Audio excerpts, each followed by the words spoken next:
मध्यरात्री कोसळलेल्या मुसळधार पावसानं भंडारा जिल्ह्यात जलमय परिस्थिती निर्माण झाली आहे। भंडारा शहरातील अनेक सखल भागांमध्ये घरांमध्ये पावसाचं पाणी शिरलं, त्यामुळे अनेकांच्या घरांमध्ये गुडघाभर पाणी बघायला मिळालं आणि पाणी काढताना कुटुंबियांची दमछाक होत असल्याचं चित्र भंडारा शहरात बघायला मिळतंय।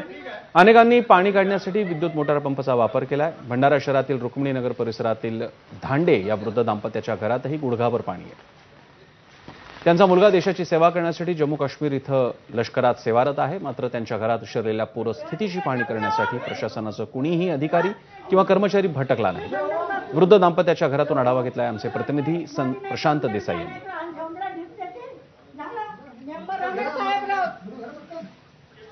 भंडारा शहराला मध्यरात्री मुसळधार पावसानं अक्षरशः झोडपून काढलं आणि भंडारा शहरातील अनेक सखल भागातील घरांमध्ये पावसाचं पाणी साचलं। आपण सध्या भंडारा शहरालगत असलेल्या केसलवाडा परिसरातील रुक्मिणीनगर परिसरामध्ये आहोत। धांडे यांचं हे घर आहे। इथे सध्या वृद्ध दाम्पत्य, त्यांच्या 2 नातीन आणि सून असते। त्यांचा मुलगा देश सेवेसाठी CRPF मध्ये जम्मू काश्मीरला सेवेत आहे। बघू शकतो यांच्या घरामध्ये अक्षरशः गुडघाभर पाणी आलेलं आहे या मुसळधार पावसाचं। आणि या आजीबाई अगदी सकाळपासनं हे घरातलं पाणी बाहेर फेकण्याचा प्रयत्न करतायत, मात्र पाणी निघत नाही, किंवा त्यांना हातालाही आता त्रास होतोय। तर दुसरीकडे घरात आलेलं पाणी एका मोटर पंपच्या माध्यमातून बाहेर काढण्याचा प्रयत्न करण्यात येतात। आपल्यासोबत आजीबाई, आपण त्यांच्याकडनं जाणून घेण्याचा प्रयत्न करूया। आजीबाई, काय तुमचं नाव आहे आणि हे पावसाचं पाणी कधीपासून आलं, काय परिस्थिती उद्भवली आहे? भैयालालजी धांडे, भैयालालजी धांडे। आम्ही तर आता थोडं पाणी सकाळपासून येऊन राहिला।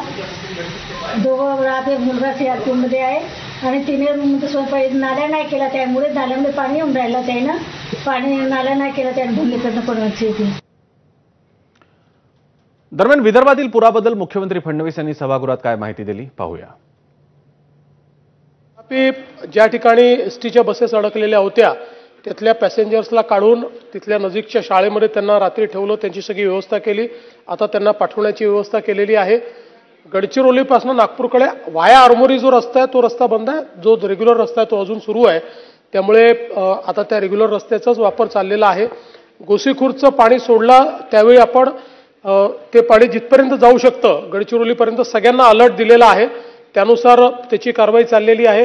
नागपूर शहरातही सखल भागामध्ये खूप मोठ्या प्रमाणात पाणी गेलेलं आहे, त्याच्यामुळे तिथेही काही रेस्क्यू ऑपरेशन आपल्याला करावं लागलेलं आहे। एक माणूस आतापर्यंत वाहून गेल्याची पूर्ण या सगळ्याच्यात आपल्याला